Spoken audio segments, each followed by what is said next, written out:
আমরা নয়, শুধু তুমি। আমি আসব, কিন্তু তোমার সাথে নতুন লোকের পরিচয় হবে। হতে পারে আমার সাথে চললে তোমার দিকপাল সিং রাওয়াতের সাথেও দেখা হয়ে যেতে পারে। দিকপাল সিং রাওয়াতের নাম শুনতেই অভিনবের চোখ বড় বড় হয়ে গেল। সে নিজের শত্রুর সাথে যত দ্রুত সম্ভব দেখা করতে চেয়েছিল। ইতিমধ্যে আকরম বলল, দিকপালের চেয়ে বেশি আলায়না থেকে সাবধানে থেকো। ও হলো সুইট পয়জন। তোমাকে নিয়ে যাওয়ার জন্য আমি আমার এক লোকের সাথে কথা বলে নিয়েছি। সে তোমাকে আমার রেস্টুরেন্ট থেকে পিক করে নেবে। আর হ্যাঁ, এই ভিআইপি কার্ডটা নিজের কাছে রাখো। শহরের সব বড় বড় মানুষের কাছে এই কার্ড আছে। কেউ তোমাকে বিরক্ত করলে শুধু এই কার্ডটা দেখিয়ে দিও। অভিনব কার্ডটা নিল এবং মন দিয়ে দেখতে লাগল। এই কার্ডের নিচের অংশে একটা ছোট বাঘের ছবি খোদাই করা ছিল। আকরম অভিনবকে বলল, যদি লোকে জানতে পারে যে আসল টাইগার তুমি, তবে মানুষ তোমাকে ভগবানের মতো পুজো করতে শুরু করবে। একথা শুনে অভিনবের মুখে হাসি ফুটে উঠল এবং সে কার্ডটা পকেটে রেখে দিল। এখন আগে কি হতে চলেছে? কি হবে যখন অভিনবের সাথে আলায়নার দেখা হবে? আর সে কি আজ নিজের শত্রু দিকপালকে দেখতে পাবে? আলাইনার সাথে দেখা করার খবর পাওয়ার পর অভিনবের দিনটি খুব দ্রুত কেটে গেল। আজকের যে কাজগুলো বাকি ছিল সেগুলো সে আগামীকালের জন্য রেখে দিল।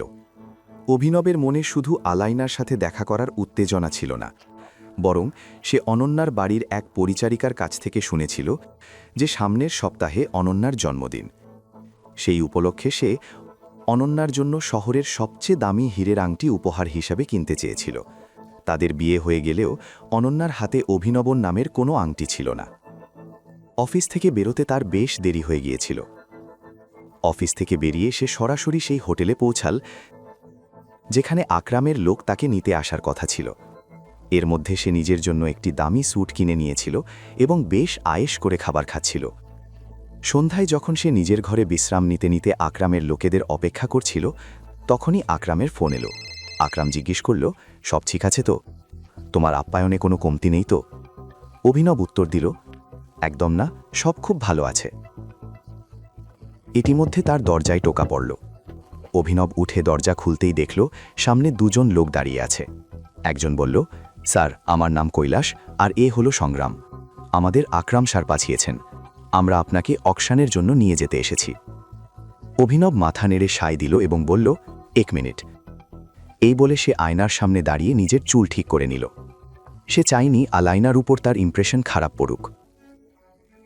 সেখানে পৌঁছে দেখা গেল নিলাম আগেই শুরু হয়ে গেছে। নিলামকারী ব্যক্তি 5 কোটি টাকার ডাক দিচ্ছিলেন, কিন্তু অভিনবের মন সেদিকে ছিল না। সে এদিক ওদিক তাকিয়ে শুধু আলাইনাকে খুঁজছিল। তাকে কোথাও দেখতে না পেয়ে সে সংগ্রামকে জিজ্ঞেস করল, এলানা কোথায়? সংগ্রাম হলে চারিদিকে চোখ বুলিয়ে বলল, উনি 3য় সারিতে বসে আছেন, আমাদের পাশের কলামে ডান দিকে।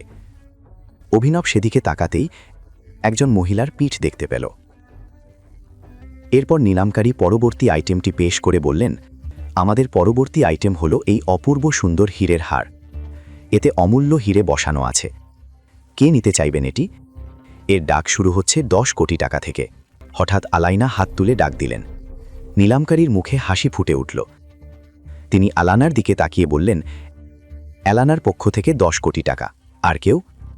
কেউ কিছু বলার আগেই পেছন থেকে অভিনব বলে উঠল, 11 কোটি।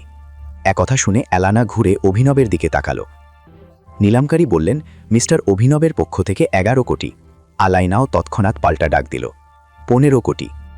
শুনে অভিনব হাসল এবং বলল, 15 কোটি 111 টাকা। পেছন থেকে কেউ একজন বলে উঠল, ভাই, এ কেমন পাগলামি? নিলামকারী অভিনবর বলা অঙ্কটি আবার ঘোষণা করলেন। সংগ্রাম অভিনবের কাছে এসে ফিসফিস করে বলল, স্যার, আলাইনা ম্যাম আগে থেকেই খুব রেগে আছেন। আপনি তাকে আরও রাগাচ্ছেন কেন?